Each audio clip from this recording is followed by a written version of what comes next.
Assalamualaikum warahmatullahi wabarakatuh. Perkenalkan, kami dari kelompok 1 yang beranggotakan kelompok yang pertama Dafa Aksalatala NIM B100180113 dan yang kedua Adranta Febraska B100180114. Kelompok kami akan menjawab 3 soal yang telah diberikan pada materi pertama pada sesi perkuliahan pertama. Yang pertama, apa itu statistik induktif atau inferensial? Statistika induktif adalah mencakup metode yang berkaitan dengan analisis sebagian data yang kemudian digunakan untuk melakukan peramalan atau penaksiran kesimpulan mengenai data secara keseluruhan. Generalisasi tersebut mempunyai sifat tidak pasti karena hanya berdasarkan pada data dari sampel. Soal yang kedua, apa saja yang dibahas pada statistik induktif? Yang pertama, probabilitas. Yang kedua, kurva normal. Yang ketiga, sampling dan distribusi sampling. Yang keempat, estimasi harga parameter. Yang kelima, uji hipotesis baik sederhana, perbandingan antar dua nilai bagi min maupun proporsi. Yang keenam, regresi termasuk pengujian signifikasi dan penggunaannya untuk prediksi. Dan yang ketujuh, korelasi. Saya Dafa Aksalatala NIM B100180113 akan menjelaskan ukuran statistik. Ukuran statistik, parameter dan statistik. Ukuran statistik adalah bilangan yang diperoleh sekumpulan data statistik melalui proses sistematik tertentu. Dalam analisis data, ukuran statistik ini mengisyaratkan gejala spesifik.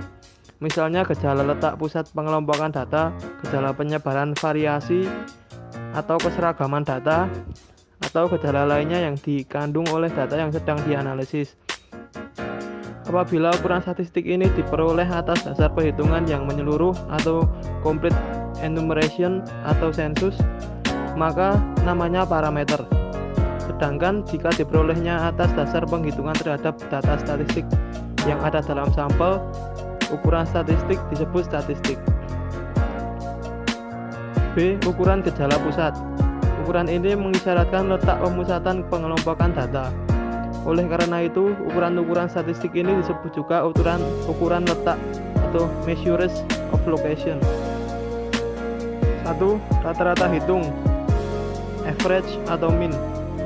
Terdapat 2 rata-rata hitung, yaitu rata-rata hitung untuk populasi yang berukuran N dan rata-rata hitung untuk sampel berukuran N. Jika yang dicari adalah rata-rata hitung untuk populasi, maka diperoleh dengan menggunakan rumus tersebut. Jika yang dicari adalah rata-rata sampel, maka rata-rata yang diperoleh dengan menggunakan rumus tersebut. Rumus yang dipergunakan untuk menghitung rata-rata dari data berkolong adalah rumus tersebut. Adapun yang menjadi sifat penggunaan rata-rata hitung adalah A. Nilai numerik rata-rata hitung ditentukan secara ketat oleh bilangan-bilangan yang menyusunnya. B. Nilai numerik rata-rata hitung adalah unik. C. Nilai numerik rata-rata hitung sangat dipengaruhi oleh ekstrim. D. Rata-rata hitung hanya boleh dihitung atau valid sebagai ukuran gejala pusat untuk variabel yang memenuhi tingkat pengukuran sekurang-kurangnya interval. E. Apabila dalam rentetan data yang dihadapi terdapat bilangan ekstrim, tidak disarankan untuk menggunakan rata-rata hitung sebagai ukuran gejala pusat, sebab bisa memberikan kesimpulan yang keliru.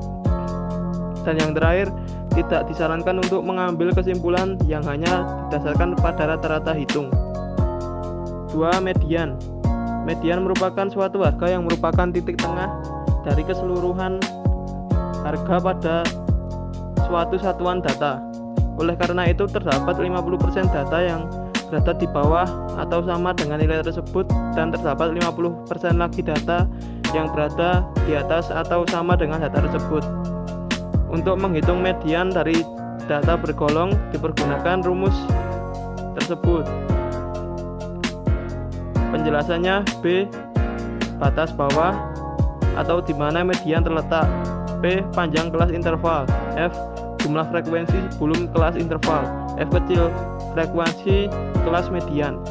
Adapun yang menjadi sifat-sifat penggunaan median adalah sebagai berikut.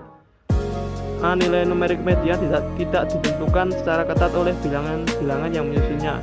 Oleh karena itu, jika dalam rentetan bilangan ada yang berubah numeriknya, maka median belum tentu berubah. Median tidak dipengaruhi oleh nilai ekstrim, dan nilai median adalah unik. C.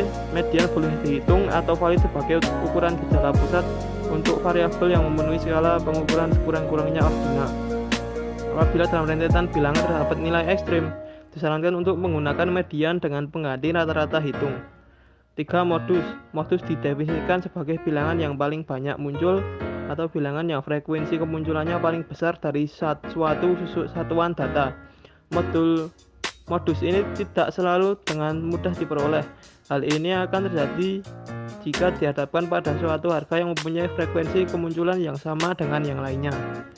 Adapun yang menjadi sifat-sifat penggunaan modus adalah sebagai berikut. Nilai numerik modus tidak unik atau dalam sebuah rentetan data bisa terdapat lebih dari sebuah modus. B. Modus digunakan sebagai ukuran gejala pusat untuk variabel dengan tingkat pengukuran sekurang-kurangnya nominal. C. Ukuran dispersi atau ukuran variasi. Sekarang selain ukuran gejala pusat, terdapat ukuran lain yaitu ukuran dispersi atau ukuran variasi yang mengisyaratkan keseragaman data. Nilai numerik ukuran tidak pernah negatif atau selalu positif. Apabila nilai ukuran ini diperoleh sama dengan 0, hal ini menunjukkan bahwa data yang kita miliki keadaannya seragam sempurna. Oleh karena itu, makin jauh nilai numerik ukuran ini dari 0, maka tidak seragam keadaan data tersebut. Terdapat beberapa ukuran variasi yang biasa digunakan yang juga akan diuraikan di sini adalah rentang atau range, variance atau variance, simpangan baku atau standard deviation, koefisien variasi atau coefficient of variation, rentang antar kuartil atau interquartile range, dan indeks dispersi atau index of dispersion. 1. Rentang pada satuan adalah selisih terbesar dari terkecil dari suatu satuan data tersebut. 2. Variance. Rumus yang dipergunakan untuk menghitung variance adalah rumus tersebut. Sedangkan variance yang dihitung berdasarkan sampel dihitung dengan rumus tersebut. 3. Simpangan baku atau standard deviation. Simpangan baku didefinisikan sebagai akar dari variance. Oleh karena itu, rumus simpangan baku adalah O sama dengan O akar pangkat 2. Untuk sampel adalah S sama dengan S akar pangkat 2. Varians dari simpangan baku lainnya boleh digunakan sebagai alat pembanding keseragaman data apabila data yang dibandingkan keseragamannya itu berasal dari variabel yang sama dengan satuan pengukur atau unit of measurement yang sama pula. Varians dan simpangan baku hanya valid digunakan sebagai ukuran variasi untuk variabel yang memenuhi tingkat pengukuran sekurang-kurangnya interval. 4. Indeks dispersi atau indeks variasi kualitatif atau index of dispersion of index of qualitative variation. Untuk mengukur keseragaman atau variasi data yang mempunyai tingkat pengukuran nominal digunakan indeks dispersi dengan rumus tersebut. Nilai numerik ID atau indeks dispersion terbatas, yaitu 0 kurang dari ID lebih dari 1. ID sama dengan 0 menunjukkan bahwa data seragam sempurna. Keadaan ini terjadi apabila semua frekuensi terdapat pada satu kategori dan kategori lainnya frekuensi sama dengan 0. ID sama dengan 1 mengisyaratkan variasi maksimal. Fenomena ini terjadi jika frekuensi terbagi rata untuk semua kategori. Dan yang terakhir, ukuran kemiringan. Ukuran statistik ini mengisyaratkan keadaan bentuk kurva distribusi dan nilai-nilai sebuah variabel, apakah simetri atau miring, atau kurvanya landai ke kiri atau ke kanan. Salah satu rumus yang menyertakan kurva distribusi data adalah koefisien kemiringan yang didasarkan pada kuartil. Dengan rumus tersebut, sekian dan terima kasih presentasi dari kelompok kami. Kalau ada kesalahan mohon dimaafkan. Wassalamualaikum warahmatullahi wabarakatuh.